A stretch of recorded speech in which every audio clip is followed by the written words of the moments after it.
3 days to the grand event, and the streets buzzed with excitement. Billboards displayed Ademola and Olivia's faces, invitations had been sent to dignitaries, and event planners worked tirelessly to make the wedding the talk of Lagos. From the luxurious hall to the expensive decorations, everything screamed perfection.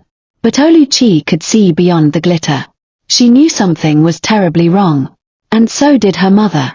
That evening, Oluchi's mother arrived from the village, stepping into her daughter's small apartment with a deep sense of urgency.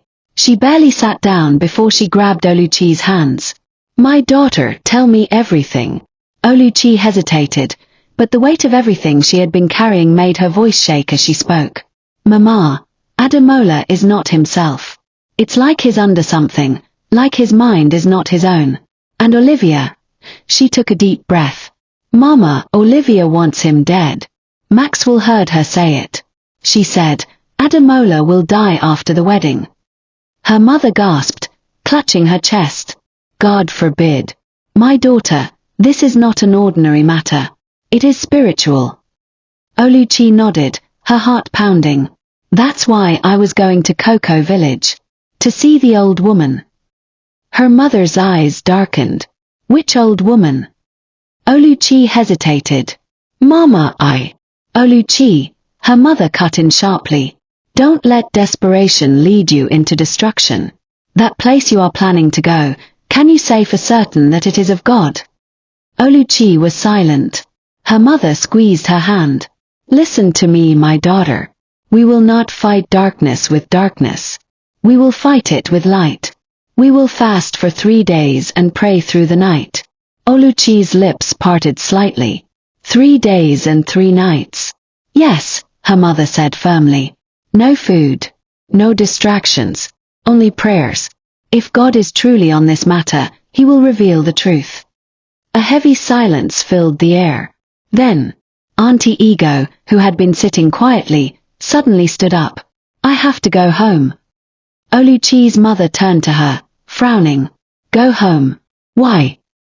Auntie Ego shifted uncomfortably. "I have things to take care of." Oluchi's mother's gaze hardened.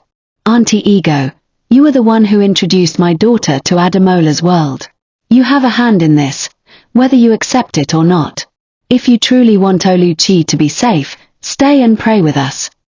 Auntie Ego's eyes darted around the room. "It's not that I don't want to pray, but fasting for 3 days. That one is not for me." She let out a dry laugh.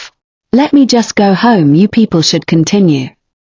Oluchi's mother didn't like the response, but she shrugged. "So be it. Oluchi and I will do it." Oluchi met Auntie Ego's eyes, searching for something, some kind of reassurance. But Auntie Ego looked away too quickly. Something wasn't right. Her mother noticed it too. She watched as Auntie Ego picked up her bag and walked towards the door. "I will call you later," Auntie Ego said. "Take care." As soon as the door shut behind her, Oluchi's mother let out a deep sigh. "That woman is hiding something." Oluchi swallowed. "Mama, do you think she knows something about what is happening to Ademola?" Her mother's lips pressed into a thin line. "I don't know yet. But something in my spirit is not comfortable." A heavy silence stretched between them. Then her mother took her hands again. "We start tonight." Oluchi nodded. She had no other choice. The battle had begun. The night before the fasting was set to begin, Oluchi tossed and turned on her bed. Sleep refused to come. Her mother's words echoed in her mind. "You cannot save a man except God saves him. You are not God, my daughter." But what if she was supposed to be the instrument of that salvation? What if Ademola was running out of time, and she was wasting precious moments praying instead of acting? A sharp knock on her door made her sit up. "Who is it?" she called out. "It's me." Auntie Ego's voice came through the door. Oluchi sighed, stood up, and unlocked the door. Auntie Ego stepped inside, her face lined with worry. She shut the door behind her and folded her arms. "So, you and your mother want to fast and pray for 3 days?" she said, arching an eyebrow. "Yes," Oluchi said simply. Auntie Ego clicked her tongue. "I told you before, prayer alone won't solve this problem. You need action. Uchi sighed. Auntie Ego, you don't understand. I understand more than you think, Auntie Ego interrupted.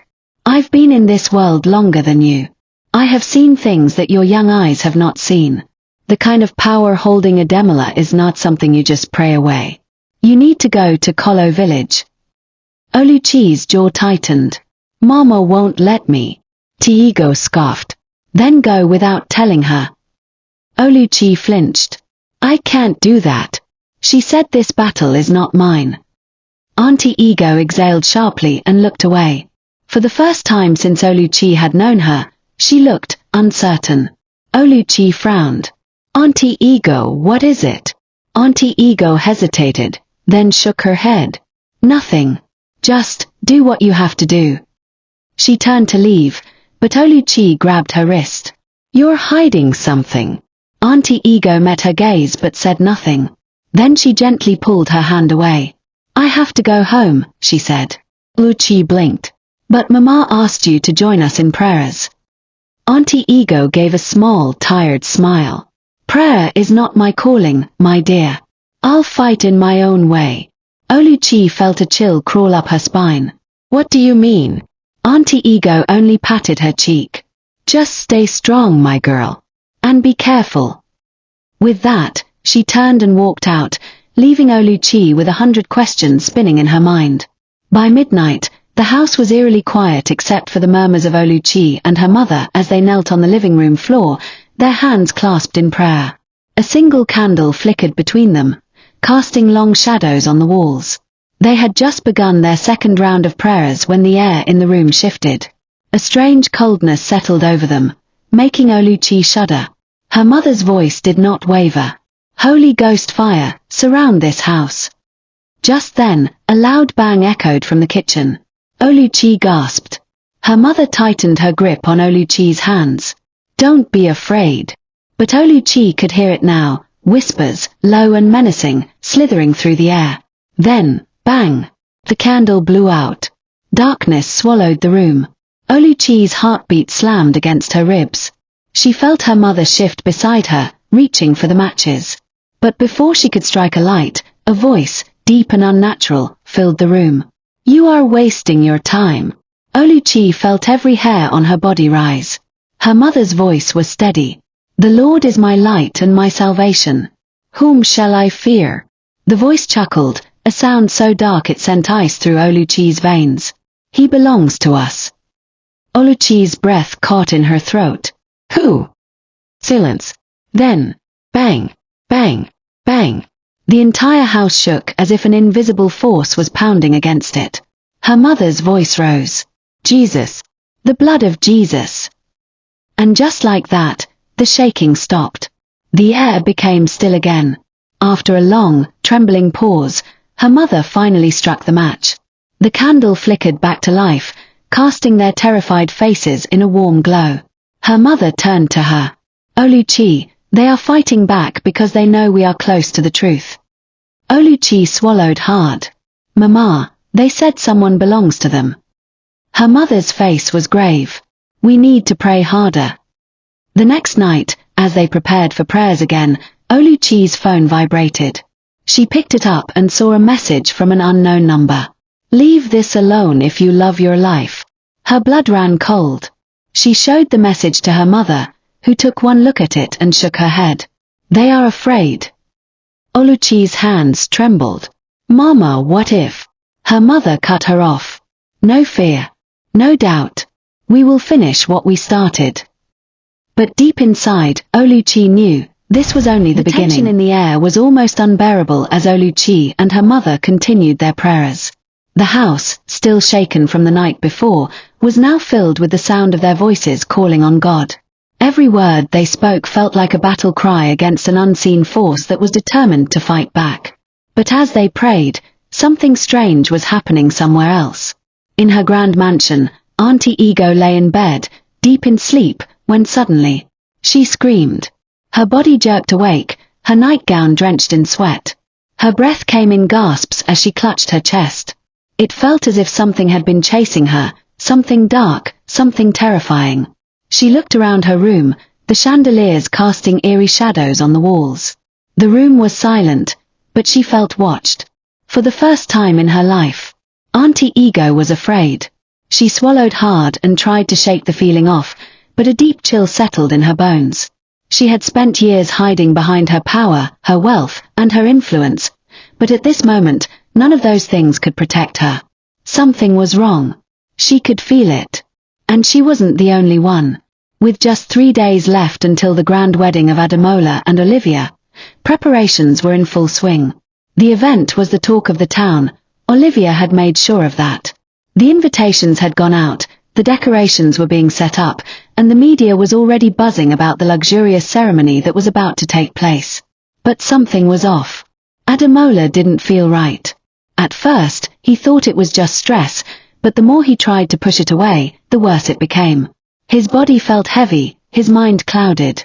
He wasn't as excited as he had been before. And Olivia noticed. That night, as they sat together in her beautifully decorated sitting room, she finally confronted him. "Baby," Olivia said softly, placing her hand on his, "you've been acting strange lately. You're not as excited as you used to be about the wedding." Ademola exhaled deeply. "I don't know, Livy. I just feel like something is wrong. I don't understand it, but it's like my spirit is resisting something." Olivia's heart skipped a beat. He was starting to sense it. She forced a smile. "It's just pre-wedding stress, my love. Everything will be fine." But deep inside, she knew it wasn't just stress. She had done so much to make this wedding happen. So much. And if she didn't act fast, everything could come crashing down. That night, as Olivia lay in bed, sleep came to her in a slow, restless wave. And when it did, she had a dream. In the dream, she was standing in a dark room. She could hear someone breathing heavily. Then, a voice whispered from the shadows, "Confess before it's too late." Olivia turned sharply. "Who's there?" she demanded. Silence. Then, the voice came again, louder this time. "Confess, or you will regret it." Olivia jerked awake, gasping for air. Her hands were shaking, her heart pounding violently. Before she could even gather herself, her phone rang. She picked it up with trembling fingers and looked at the screen. It was Barbara from the village. Her stomach twisted. She answered, pressing the phone to her ear. "Hello." A deep voice came through the line. "It is time to renew the sacrifice." Olivia's blood went cold. No, Barbara, you said after the wedding," she whispered. There was a pause. "You think you can enjoy the blessings without paying the price?" Barbara's voice was sharp, unyielding. "Do you want to lose everything?" Olivia swallowed hard. She had come too far to lose now. But she was also terrified. As soon as the call ended, she did something she hadn't done in a long time. She called Jennifer. Jennifer had been in prison for a while now, but even from behind bars, she was still powerful. And dangerous. As soon as Olivia heard her voice, she knew something was different. "You finally remembered me," Jennifer said, her voice calm but sharp.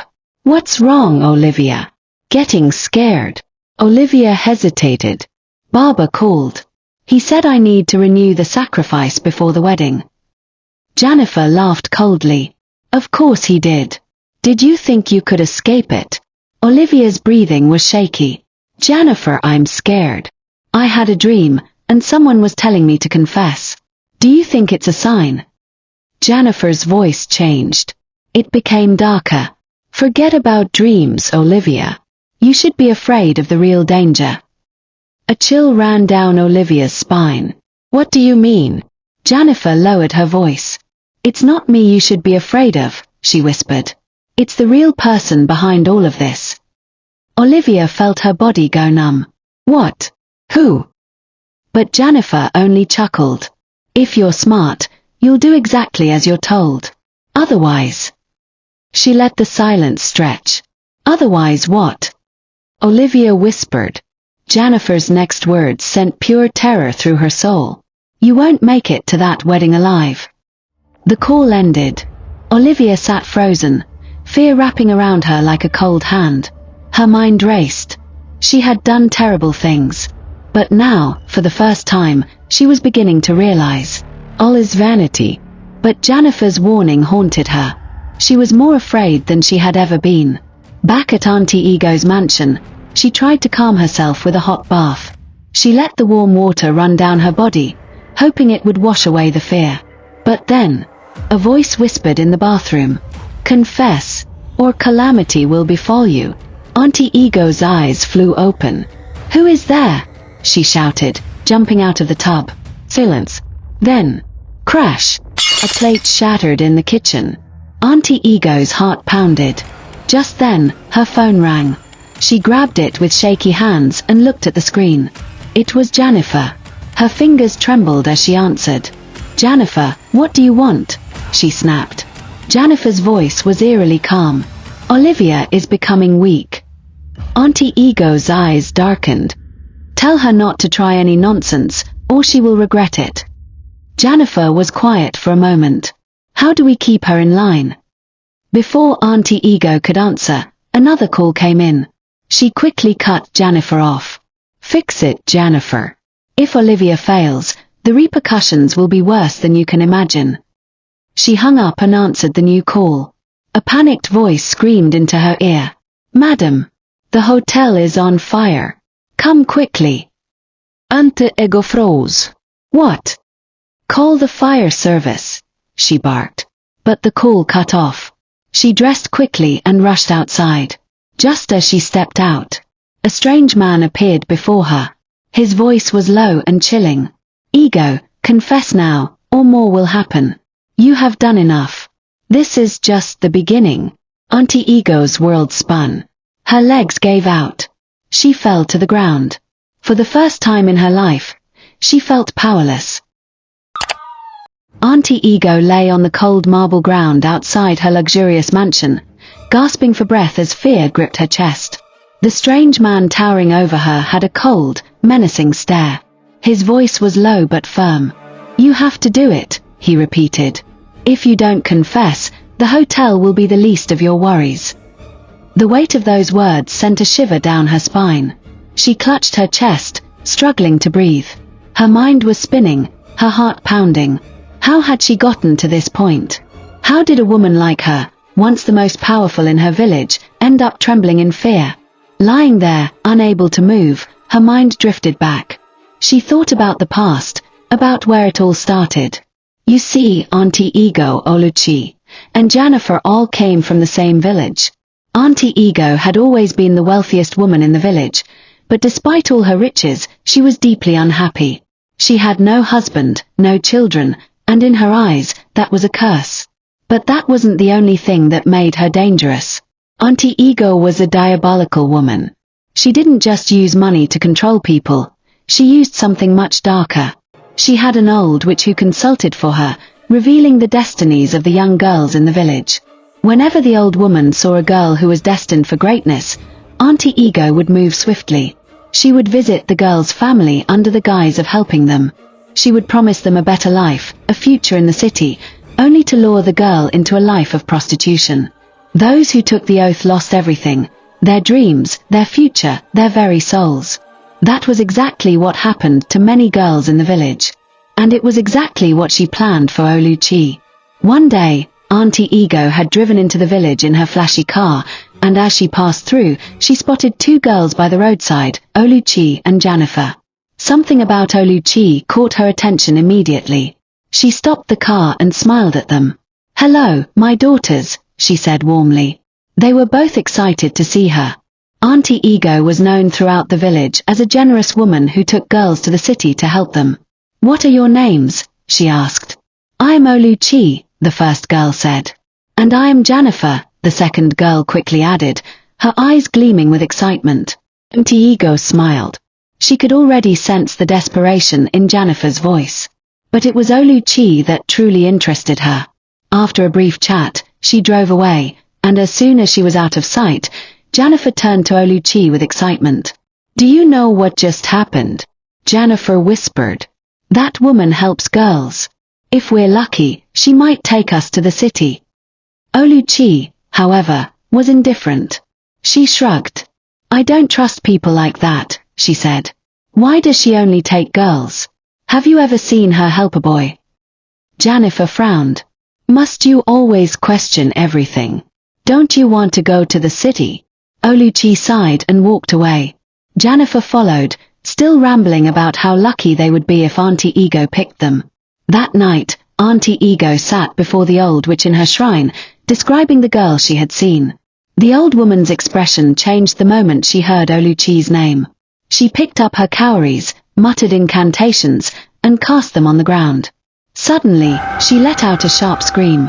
Auntie Ego jumped. What is it? She asked, her voice uneasy. The old woman turned to her with wide, fearful eyes. That girl, she will be your downfall. Auntie Ego's face darkened. What do you mean? She is destined to be more powerful than you, the old woman said. She will be influential, far greater than you can ever be. Auntie Ego's heart pounded in rage. She had spent her life making sure no woman in the village surpassed her. She controlled everything. How could some poor village girl threaten her? No, Auntie Ego hissed. It won't happen. The old woman sighed. Then leave her alone. Auntie Ego shook her head. Never. The old woman exhaled deeply. Then there's only one way. Take her to the city. If she follows you, she will never be educated, never find her destiny. She will end up in the streets, just like the others. And so, the plan was set. Hey lovelies, kindly subscribe to my YouTube channel. Auntie Ego went to Oluchi's home the next day. She painted a beautiful picture of the city, promising to send Oluchi to school and also send money to the family every month. Oluchi's mother hesitated, but Auntie Ego knew the right words to say. That question had been the final blow. The woman had hesitated, torn between her motherly instincts and the promise of a better life for her daughter. But Auntie Ego had seen it in her eyes, that deep-rooted fear of poverty, of watching her child grow old in the same cycle of suffering. And so, with tears in her eyes, Oluchi's mother had agreed. Oluchi had no choice. She was going to the city. That evening, when the news spread across the village, Jennifer was the first to hear. She stormed into Oluchi's compound, her face twisted with anger. So you're going to the city? She demanded. But you said you weren't interested. Oluchi sat on a small wooden stool, her expression empty. She had cried the entire afternoon. I don't want to go, she said quietly. But my mother insists. Jennifer clenched her fists. She had wanted this more than anything. But now, Oluchi, the same girl who had doubted Auntie Ego, the same girl who acted like she was above it all, was the one going. She tried to smile, but deep inside, she burned with envy. That night, as she lay on her mat, Jennifer stared at the ceiling, her mind racing. It wasn't fair.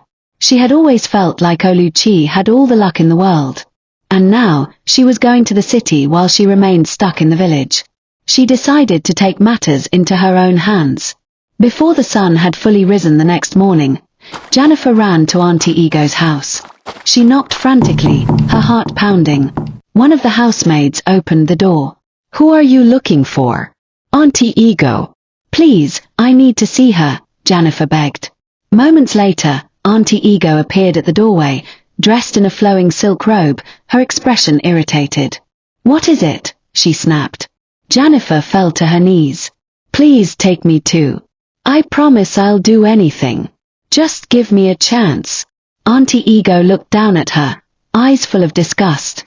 Get out of here, she hissed. Who asked you to come? Jennifer froze, humiliation washing over her. But I thought. You thought what? Auntie Ego scoffed. I don't pick desperate dogs. Now leave before I change my mind about letting you walk away. Jennifer staggered to her feet, her face burning with shame. As she walked away, something inside her snapped. If Oluchi had been her friend before, that friendship was dead now. From that moment, Jennifer's heart turned completely against her. But fate had other plans. Auntie Ego's plan to destroy Oluchi didn't go as expected. In the city, a kind man named Ademola saw Oluchi's potential. He helped her escape Auntie Ego's grip, sent her abroad for a better life. Auntie Ego pretended to be happy for Oluchi as she even prayed for her while she was about traveling abroad, but in her heart she was enraged. That was when she reached out to Jennifer. Jennifer, she said over the phone, I know you hate Oluchi as much as I do. Jennifer hesitated. I don't know what you're talking about. Auntie Ego chuckled. Come off it. She's always had everything you wanted. And now she's living your dream abroad. Those words stung. Jennifer clenched her fists. What do you want me to do? She asked. Auntie Ego smiled. An enemy of my enemy is my friend. I want us to destroy her together. And so, the plan was formed. Jennifer started calling Oluchi, pretending to be supportive. She convinced her to send money, saying she was using it to build a house for her and her family. But it was all a lie. And Auntie Ego did more than that. She found out where Oluchi worked and used her connections to set her up. Within months, Oluchi was deported. She returned to Nigeria to find nothing. No house, no money. Everything was gone. But Auntie Ego had made one mistake. She had underestimated Ademola. He was no ordinary man. When he found out what had happened, he went after Jennifer. He pretended to be Mike, a businessman, dated with Jennifer, and made her confess, thereby he exposing her for fraud and had her arrested. But even prison didn't stop Jennifer. When she was released, she went right back to her old ways. Her hatred for Oluchi consumed her. She wanted Oluchi's downfall more than she wanted her own freedom.